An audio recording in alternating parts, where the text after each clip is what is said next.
Harry's Game by Andy Hamilton, starring James Grout as the Professor, Jimmy Mulville as Thomas, Robert Duncan as Scumspawn, and Andy Hamilton as Satan.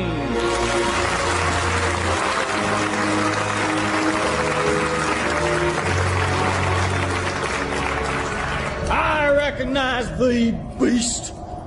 I know thy evil ways. Thou shalt not deceive me, beast. For I say, get thee behind me, Satan. God, if I had sixpence for every time I've heard that. For thou hast deceived me before. Oh, yes. Thou crept into my favored mind in Tulsa and made me bribe those tax officials 73 times. And thou did trick me in that motel room in Memphis when thou crept into my trousers and made my private parts call to me saying, Daddy, she may only be 14, but she's got the needs and the yearnings of a woman. But I, the Reverend Elmer Butt, founder of the Pay Per Prayer Salvation Channel and chaplain to the National Riflemen's Association, I see through thy trickery now, because I know that I am not in hell, because my place is in heaven. For I've always walked in the ways of Jesus. Well, I know Jesus quite well, actually, Elmer. I spent a fair bit of time with him in the wilderness, and I don't think he would want you in heaven, because, let's face it, your ways did tend to differ from his in certain key areas. In what areas? Well, for instance, I could be wrong, but I don't think Jesus would have lynched those Mexicans.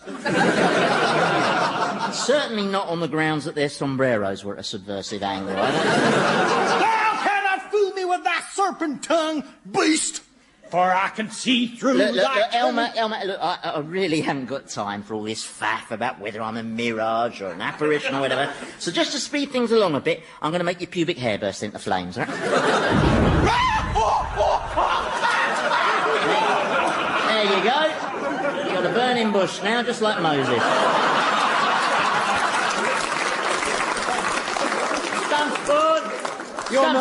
Your most devoted demon is here, my master, ready to undertake whatever task your wonderfulness deems fit to bestow upon my rank and unworthy person.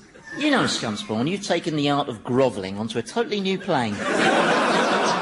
Well, thank you, my lord, my inspiration, my denizen... Yeah, all right, we haven't got time for all that. Now, a few jobs for you. I want you to take Elmer over there and his pyrotechnic pubes and stash him somewhere extraordinarily unpleasant, OK? And once you've done that, I want you to look after another new admission, this little fella here. What, this little shiny box on wheels? I am not a shiny box on wheels. I am the most advanced example of artificial intelligence ever manufactured. Is that counting Carol Vorderman? I am a rational, infinitely complex machine that is perpetually reprogramming itself at a rate of 12 million megabytes per picosecond. So suck on that, Bill Gates. How's he ended up down here? What did he do? Oh, he ran amok during a rehearsal for Tomorrow's World. Electrocuted Peter Snow. Although it was a while before anyone realised that. They just thought he was flailing his arms a bit more. Right, and how do you want me to torment him? Oh, I don't want him tormented. No. I want you to show him round. I'm appointing him as my new assistant. What? You can't recruit staff from among the damned? Hey, nobody tells Satan what to do, OK? I can see your hidden agenda here, Scumspawn. No. I've told you 1,000,000 times you're not cut out to be my deputy because A, you're too soft, and B, you have the IQ of an aubergine. Stop that bottom lip wobbling. All right? Show him round, OK? If you say so, Your Majesty. Sure. Oi, and don't forget Elmer, all right? I want to hear him sizzle, OK? If you like, you can use those especially hot coals, you know? The ones with Jonathan Aitken's name on. Only you probably get his daughter standing them, but anyway. Now, where was I? Ah, there you are. I've been looking all over for you. Oh, you've missed a really interesting arrival, Prof. Now, look, I can't find Thomas. Really? You've hidden him away somewhere. You're frightened I'm going to win our bet about whether I can prove he's got a conscience. Oh, yeah, because I live in fear of that happening. Now, you just got to meet this next admission, because I'll tell you, he's going to be a real hoot. I must get some oil on that. Stand, mortal. You are Wazim al-Habib? I am. Tell me, have I passed into the afterlife? Oh, definitely. Oh, joy of joys! Then I have accomplished my mission. I have struck a blow against the infidel, and I have martyred myself in the cause of the one true God. So, where are the maidens? The maidens? Yes, yes.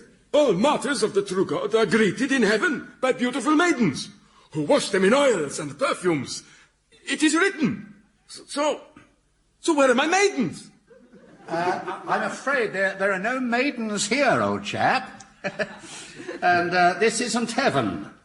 Then what is this place? Well, I'm something of a clue. For instance, do you notice anything distinctive about my appearance? Well, you have hooves and horns and... Oh, no, this can't be happening. I'm afraid it can. But this is not possible. Did I not lay down my life for the one true religion? Did I not pack a lorry full of gelignite and drive it at high speed into the infidels' top security military base? I did. I remember the explosion. Oh, yeah, no, there was an explosion, but it wasn't exactly a top security military base that you blew up. It was more of a... Well, it was a hairdresser's. A hairdresser's? Yes. I blew up a hairdresser's. I thought it was too easy. I remember thinking now, there are no guards. There are no guards, no fences. Just a red and white stripy pole. I suppose I should have realized. If I hadn't closed my eyes for the last 50 meters. Was this hairdresser's close to a military base, then? Nowhere near. Because I usually get my wife to map read while I drive, but the great leader said martyrs weren't allowed to take their wives along. Were there any fatalities? Just you. So, did I achieve anything? Well, you generated a lot of extra paperwork for the insurance company. But apart from that, zilch. Oh, no, he's blacked out. You see, deep down, all fundamentalists are big wussies, you know? Oh, the shock's just hit him, poor chap. No, that's not fair. I wanted to have more fun with him. I've got this great torment plan for him, right? He's going to experience eternal circumcision. Performed by an origami artist. Yeah. It should be extraordinarily painful and yet strangely decorative. In fact, I think I might try it out on Thomas first. Yes, and talking of Thomas, you still haven't told me where he is. Oh, I've billeted him with another of our new arrivals. An old friend. Yes, they should have a lot to catch up on.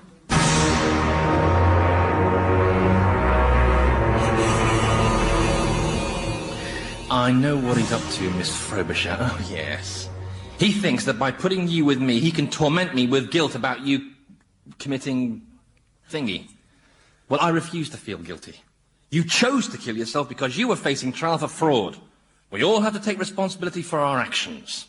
That's why I ended up here with these scorpions in my underpants. Oh, I don't blame you, Mr. Crimp. I let you exploit me. I was just a silly little secretary who fell in love with her boss. I was hopelessly naive. You certainly were.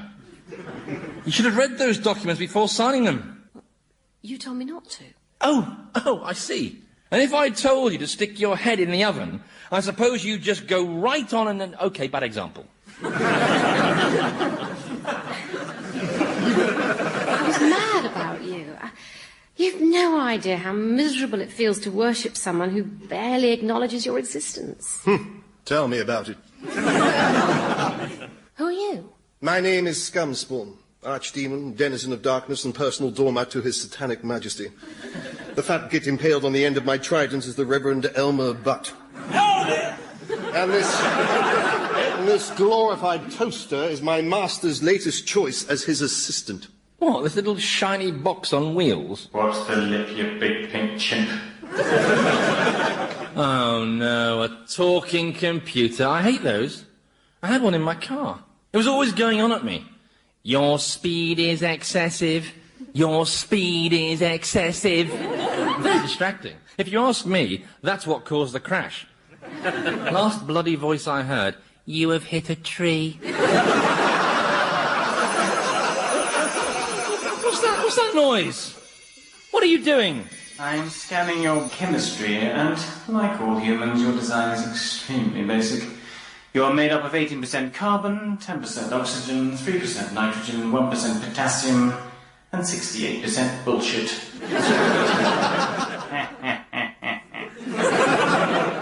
Computer joke. So, tell me, can your sensors detect the thoughts going through someone's brain? Affirmative. What? Any creature's brain? Even right down as far as the tiniest microscopic level. So you're safe, goat arse. Continue the tour. He's coming round. I have failed. I have failed the great leader. What's in this great leader you keep mentioning? Yes, he is a most devout and holy man. He chooses which of our young warriors are pure enough to be blessed with martyrdom. By driving lorries full of gelignite. Yes. So he never actually drives any of these lorries himself, then? No. He's always saying he'd love to, but he gets car sick. What rotten luck. Presumably, if I had successfully carried out my mission against the infidel, not the hairdressers, I would now be in paradise. That's right, isn't it? With the maidens and stuff, as promised by the great leader. The great leader talks a load of bollocks, doesn't he? Give that man a coconut. I can confirm there are no terrorist bombers in heaven. Apart from the ones who grow old enough to become world statesmen, of course. What a bit of white hair can do if you... Why is he staring vacantly into space like that? Well, he's stunned, isn't he? Oh, and that accounts for this Posh Spice impression, does it? I mean, the poor chap's just discovered that his whole existence was built around a delusion. But he's been conned, basically. He wasn't conned. People opt for their delusion of choice because there's something in it for them. I mean, he was perfectly happy to blow everyone to kingdom come as long as there were maidens on special offer, wasn't he? Oh, and here come the tears. It's all aboard the Self-Pity Express. I am not weeping for myself. I weep for my brother. Your brother?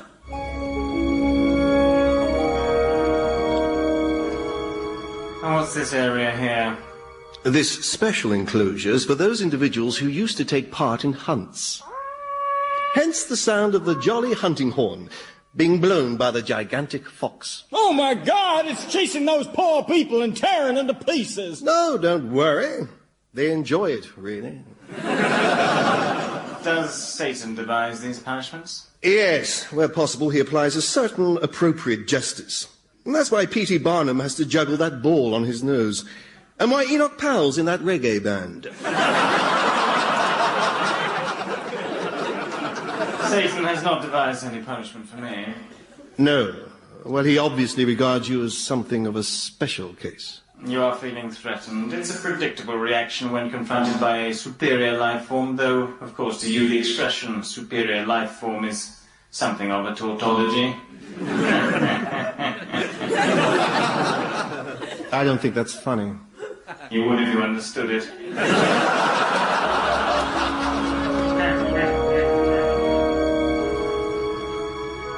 So let me get this straight.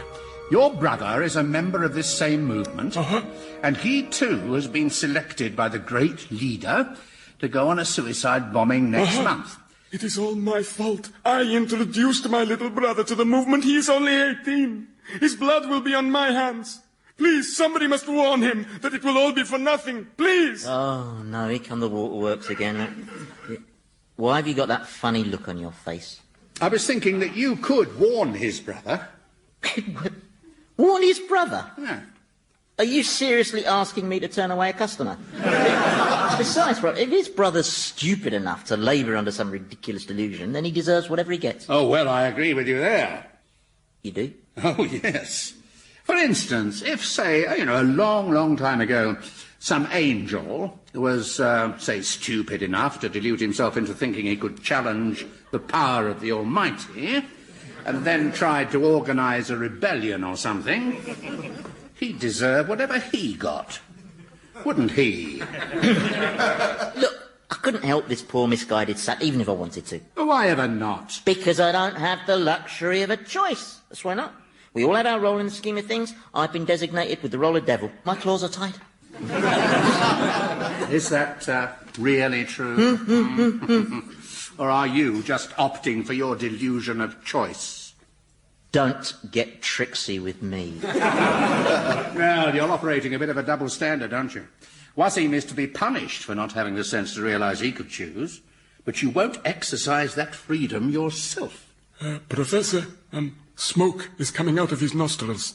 Are you too scared to try to change? Is that it? I think you should stop. His face is going black.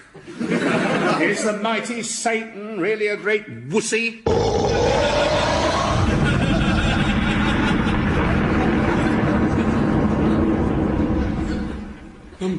When he roars like the wind and fires off in a massive explosion like that, is that good? No, in general, that's not good.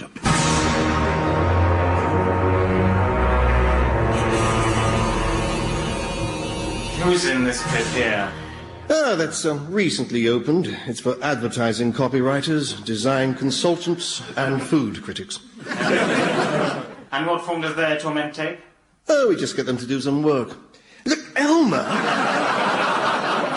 How am I supposed to skewer you if you keep wriggling? I've missed your anal canal twice now.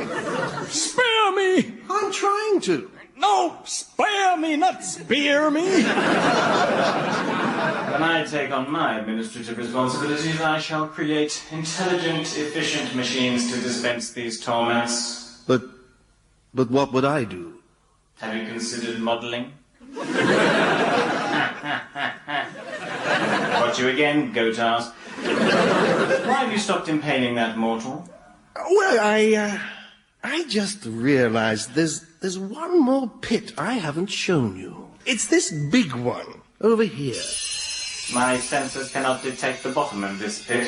That's because it hasn't got one. It's an infinite abyss. We only use it very occasionally, for special cases. The last person to be condemned to eternal freefall was Robert Maxwell. Mind you, he did get wedged at one point. You should rope it off. Well, let's get a bit closer, shall we? Then your sensors can scan it more efficiently.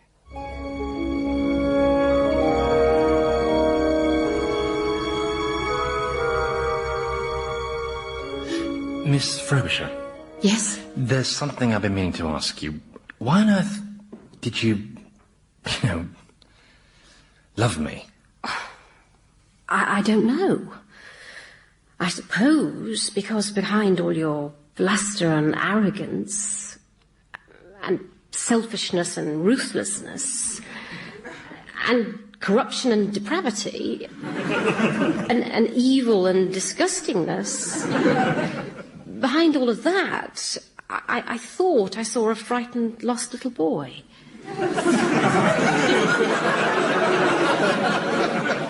You are so perceptive, Miss Frobisher. You're the only person who's ever spotted my little boy.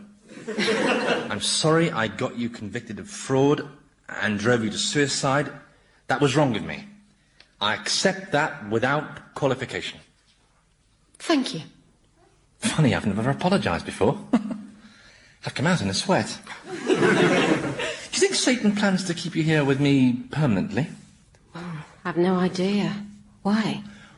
Well, I was just wondering whether if you could learn to love me again.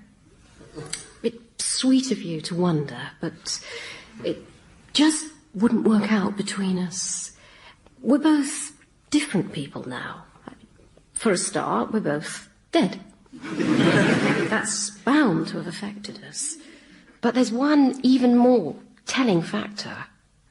You see, I couldn't fall in love with you all over again for the very simple, compelling reason that I'm not a moron with catch-it for brains. Okay. Fair enough, just checking. I'm just sorry to disappoint you. No, please, don't worry. It's difficult to disappoint a man with scorpions in his underpants.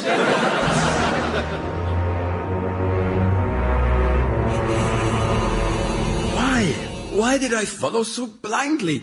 Answer me that. It was probably fear, I expect. Fear of what? Uncertainty. We're all afraid of uncertainty, aren't we? So we look for reassuring patterns. No, they have to turn their theories into beliefs. So what's the difference between a theory and a belief? Oh, that's simple. You're allowed to kill someone for a belief. After all, if you're clinging desperately to your certainty, you can't have other people going round flaunting theirs, can you? No, that's far too undermining. But once they're gone, and yours is the only certainty left, well, then it must be right. Ipso facto. You know, I think women threaten the great leader's sense of certainty. I think that's why he insists they are always covered up. What, with the Shada? No, with huge ground sheets. He can cover 20 women with one ground sheet. Funny bloke, really. I don't suppose my brother will see through him. My brother's not very bright, and that's by my standards. Oh, the evil one returns, and his face is no longer black. Pleased to meet you. Hope you get my name. Ba, ba, ba. Oh, it's true. I do have all the best genes. Professor, how are you, me old mucker? Well, you're in a good mood. Yes, well, I've just had a very enjoyable and successful session sowing discord in the world of men. I went to 10 Downing Street, waited till Tony Blair was fast asleep, and then kept whispering, "You are the one true God," in his ear. I've been doing that for a while now. Seems to be working. Oh, and I corrupted Wazim's brother. What? I corrupted Wazim's brother. How did you corrupt him? Oh, I got this prostitute to drag him off to a motel where she introduced him to the world of Rumpy Pumpy. Unfortunately, the great leader somehow got to hear about it and burst in on them with a whole gang of followers. And what did the great leader say? Well, he wasn't happy, I can tell you that. Oh, no, he pointed a shaky finger at your brother and told him he was now impure, no longer fit to be a warrior of the one true religion, and he was banished from the movement forthwith. Then he pointed at the woman, turned to his followers and said something about a ground sheet. I don't know. And how did Wazim's brother react to all this? Jumped out the window and legged it. Last seen crossing the border with his boxer shorts around his ankles. He's saved! Saved! My little brother has been saved by Satan! Oh, thank you! Thank you! May I kiss you? I wouldn't advise it. Not unless you're fond of boils. And I'm saying thank you. Well, for what? Well, for having the guts to do something different. Something nice. No. Let's get this straight right now. Now, what you did was... No, what I did was I corrupted an innocent young man by introducing him to the ways of the flesh. Lots of different ways, in fact. As a result, his faith is now destroyed, he's been banished, and will forever be a broken man. So clearly, I did not, repeat not, do something nice. And anyone who repeats that slander will find... My prince, something tragic has happened. Where's my new assistant? He's falling, Your Majesty. Falling? Yes. He's plummeting down the eternal abyss. Oh, no, we must get that roped off. How did he fall down it? I cannot tell a lie, my liege. I am responsible for his descent into oblivion. You see, we were standing together, admiring the abyss, quite close to the edge, and I was feeling a bit stressed, and I suppose that was affecting my thought processes, and before I knew it, Elmer had pushed him in. What, the Reverend Elmer Butt? Why would Elmer do such a thing? Who can say? I knew how angry you would be with him for disposing of your marvellous new assistant, and I'm afraid I shared your rage to such an extent that I hurled Elmer down the abyss after him. That's a shame. A bit premature, perhaps. Yes, I know, my lord. I'm sorry. But then I'm such a silly, headstrong, emotional twit. Still, that's what comes with having the IQ of an aubergine. I think I might have underestimated you, Scumspawn. Oh, I doubt it. Beacon of my existence. You know when you were having Wazim's brother corrupted lots of ways with the prostitute? Yes? Well, how did the great leader get to hear about it? Well, search me. Perhaps the sex was very noisy. I don't know. You're scared again, aren't you? I am not. You are. Why can't you just admit you did something decent? That's what you want to believe, isn't it, Prof? It's your delusion of choice. Well, I'm sorry. I really cannot allow you to disseminate any notion that I've gone soft. You forced me to take measures. Thomas, now, how's it been going with Miss Frobisher? Oh, fine. I was thinking, if you're pushed for accommodation, she could continue to stay with me if you like. Good Lord, no, the woman suffered enough. Yeah, even I'm not that cruel. No, now, Thomas, I've got a bit of a problem. You see, recent developments dictate that I have to make an example of somebody. Oh, no. Yep. Right, so, tell me, Thomas, are you a big fan of origami?